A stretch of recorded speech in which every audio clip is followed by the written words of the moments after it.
really the United States who has a series of interests and preferences about what those outcomes should look like and how to achieve them. But don't forget that there are disputants or groups in conflict in each of those countries that also have vested interests and certain preferences on those kind of outcomes. There's the international community, most evidenced by the United Nations, but other states in the world who also are concerned about what happens in those organizations.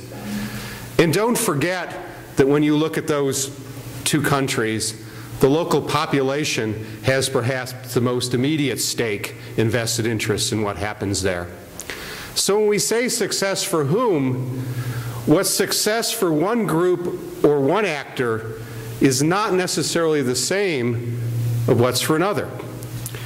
For example, one of the goals, I think, of the United States and a desirable outcome in both Afghanistan and Iraq would be the establishment of a pro-Western government, one that's friendly to United States interests. And it would be hard to argue about that from a United States perspective. But were that to be achieved, does that necessarily improve or not the lives of the local populations of people who live in the various cities that take place there? Does the mere fact that you have stability in Afghanistan and violence is stopped, if it's done by the hand of the Taliban, does that necessarily serve the interests of the international community or Americans? So the first thing I want you to think about is be a little skeptical whenever you hear anyone, from a Taliban commander to the President of the United States to a local village official, when they say something is working or there's been progress, ask yourself, for whom? And you won't necessarily find the answer the same for each actor. The second thing I want you to consider when we talk about success in Afghanistan or Iraq is whether you're looking at it from a short-term perspective or a long-term perspective. I think virtually any actor or stakeholder wants to see long-term success. If violence stops in Afghanistan or Iraq, we don't want that just to stop for today, tomorrow, or next month. We want that to be something that will last for many years to come. And yet, when one looks at whatever those long-term kind of goals are, economic development, stopping the violence, it's hard to make that kind of assessment right now whether you've been successful or not. And if you think about that, we won't really know the final outcome in Afghanistan or Iraq except really in retrospect. And that may be in a year, it may be 5 years, or it may be 10 years. The problem, I think, with that desire for a long-term goal is that when we make various kinds of policy decisions or judgments, we're making them on a short-term kind of basis. So when the United States makes a decision to withdraw troops from Iraq or Afghanistan, it's largely going to be doing so on a short-term kind of basis, and what's happening on the ground in the last month or the last 6 months. And yet it's trying to achieve goals that we really won't know the success of those for many years to come and the consequences.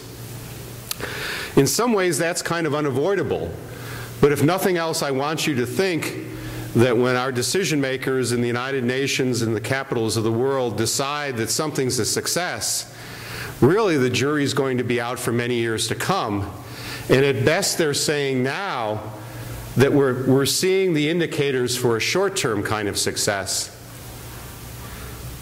for what we think or hope is probably a long-term desirable kind of outcome. Now with that in mind, you're already hopefully a little bit skeptical. Let me focus on 3 particular dimensions of success.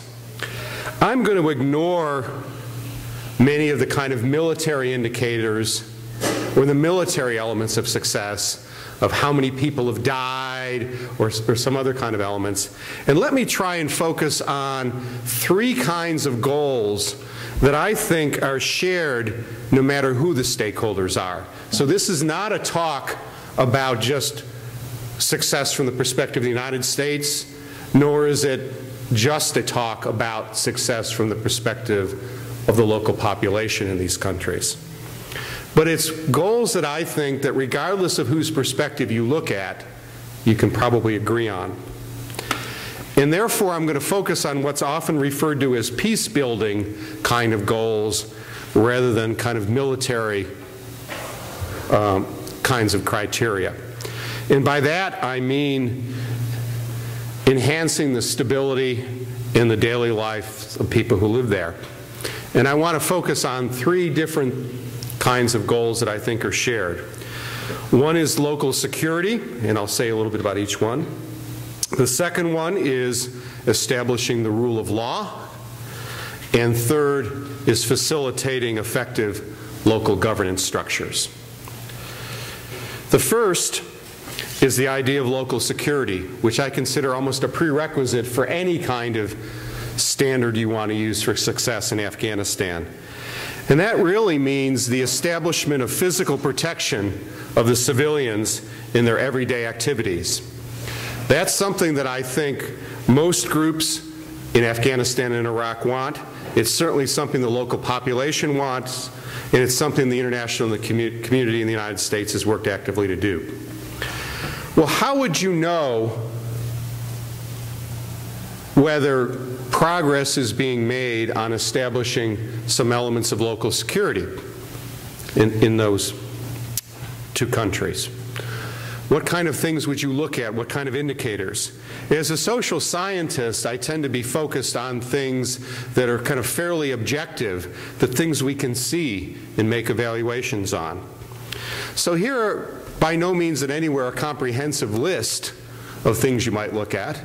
If you want a more comprehensive list, you can buy my book at $19.95 on evaluating peace operations, but you really don't have to. Here's just a flavoring of a few of the things that you might make judgments on. One of the first things I'd look at is I would look at the number and location of the national forces, police officers, national military, that are deployed around the country for security purposes. And in particular, I'd look at the number of those forces vis-a-vis US, NATO, or other foreign forces performing what are essentially security functions. So the questions you'd ask yourself is,